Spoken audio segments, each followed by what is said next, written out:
As comunidades sempre tiveram uma grande importância na conservação da natureza, porque a conservação da natureza sempre sustentou a sua própria sobrevivência. Portanto, são práticas milenares que eles tiveram ao longo de toda a sua vida, que agora, com os modernismos e com o consumismo, foram sendo alteradas para serem não tão sustentáveis. Eu acho que tanto esta pandemia como essas práticas milenares que podem ser o exemplo para nós nos reconectarmos àquilo que nós precisamos, porque a primeira parte é essa, aquilo que nós realmente precisamos, e olharmos para a natureza como algo muito mais do que algo que nos fornece recursos, mas sim algo que nós fazemos parte. Tudo o que nós tocamos volta para nós. Ponto final. Eu acho que nós podemos usar essas práticas como exemplos. Obviamente, podemos melhorá-las, podemos torná-las mais fáceis para nós, né? Porque pronto, para nós tudo tem que ser mais fácil, mas que nós sim devemos olhar para trás em vez de só para a frente e conjugar o nosso passado com o nosso futuro.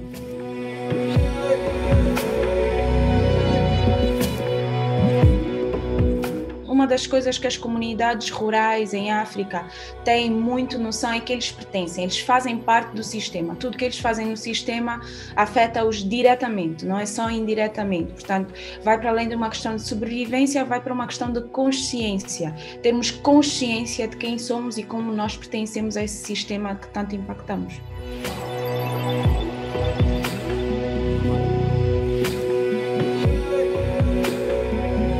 Em países africanos e em países asiáticos sempre houve esse contacto direto com a biodiversidade, sempre foi de tu para tu, como se diz, excepto nas capitais e nas cidades grandemente populadas. Não alterou o contacto que houve porque sempre houve.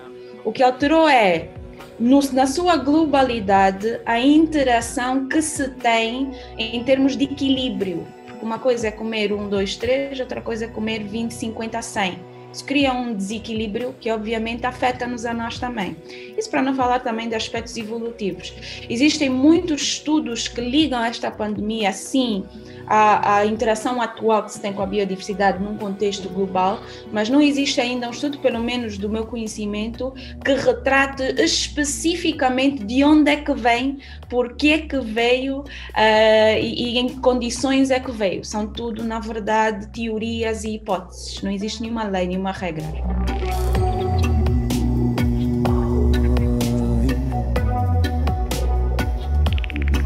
Nós temos que ter consciência que sem tudo aquilo que nos rodeia, natural, que inclui a biodiversidade e que tem um papel muito importante nessa manutenção, por exemplo, os recursos hídricos, a água em si. A água é um recurso que não faz parte de um ser vivo, mas que depende muito da interação com os seres vivos também. Se eles não existirem, nós deixamos de existir. Por mais tecnologia que nós tivermos, nós não conseguimos sobreviver sem a natureza e nós não conseguimos, portanto, sobreviver sem a biodiversidade.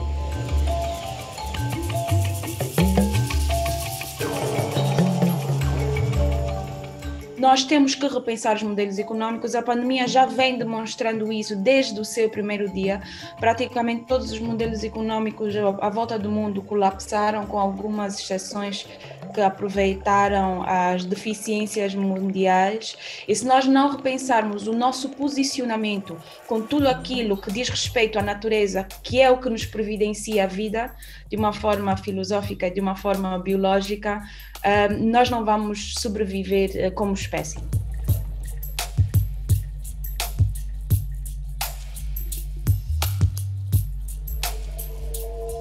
Os problemas sociais acentuados têm o seu impacto também na degradação da biodiversidade, porque vai sempre haver aqueles que vão querer mais para melhorar a sua situação social, e isso tem sempre a ver com a exploração de recursos naturais, certo? Portanto, eu acho que a acentuação das diferenças sociais e de tudo aquilo que nos distancia como seres humanos, veio ao de cima com essa pandemia. Por exemplo, é a vacina, nessa fase da pandemia, o acesso à vacina. Quem tem acesso à vacina? Não são todos, nem vão ser todos tão cedo. Quem tem acesso a certos benefícios sociais, portanto de saúde, com essa pandemia tornou-se muito evidente, é uma disparidade muito grande. O mundo em si trouxe à superfície uma série de problemas que estavam a ser escondidos a nível social e nós temos que definitivamente pensar em soluções práticas. Portanto, demonstrou a necessidade de nós termos o triângulo de sustentabilidade bem definido. Não é só olhar para a natureza, não é só olhar para a economia, mas também olhar para a sociedade em si e o seu papel na economia e na conservação da natureza.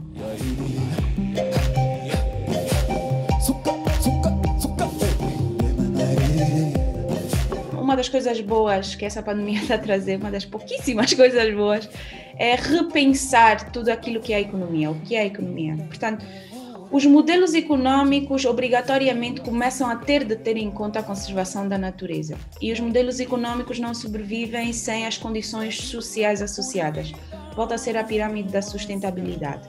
Portanto, como conciliar todos os programas devem sim pensar em desenvolvimento e progresso econômico, até porque nós todos queremos ter cada vez melhores condições sociais que dependem desses modelos econômicos, mas esses modelos econômicos são alimentados por recursos naturais e, portanto, a conservação destes a longo prazo é essencial.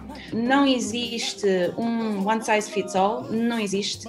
Podem haver guidelines, podem haver uma série de guiões que permitam orientar o pensamento para a reflexão da constituição desses modelos, mas eu acho que é um erro muito grande pensar que o que funciona, por exemplo, em Portugal poderá funcionar, por exemplo, na Espanha, que é aqui ao lado. Quanto mais estarmos a falar de países africanos e países asiáticos. Mais uma vez, porquê? Os recursos naturais são completamente diferentes em cada um desses sítios, as condições sociais e as dinâmicas sociais são completamente diferentes e, portanto, afetam muito como esse modelo vai ser gerido em termos econômicos. Portanto, eu acho que essa reflexão integrada é essencial em cada um dos pontos do mundo para conjuntamente nós conseguirmos criar um modelo global dissociado, digamos assim, entre as diferentes partes.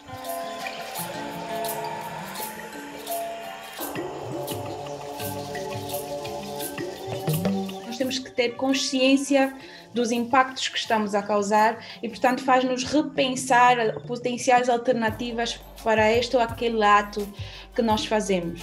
Tenho consciência de onde é que está a vir a minha comida, tenho a consciência do quanto eu vou poluir se for ao sítio X, tenho consciência de que uma viagem de avião para um sítio X tem esse impacto sobre o clima, tenho consciência de que se eu comprar essa peça de roupa que foi feita no sítio X a partir dos recursos tais, portanto é uma questão de consciência. A consciência vem muito também a partir da informação. Então nós termos a consciência de que precisamos dessa informação e a consciência que existem alternativas para todas aquelas questões que nos incomodam, porque a nossa consciência passa a incomodar-nos. Então acho que consciência é uma coisa fundamental.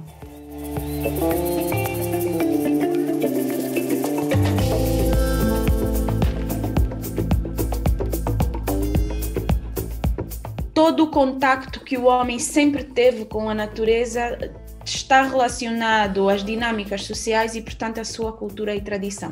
A cultura é absolutamente essencial para nos reconectar àquilo que é natural, aquilo que nós pertencemos, aquilo que nós fazemos parte. É com a cultura que nós vemos as ligações que existem com a natureza para além da parte biológica.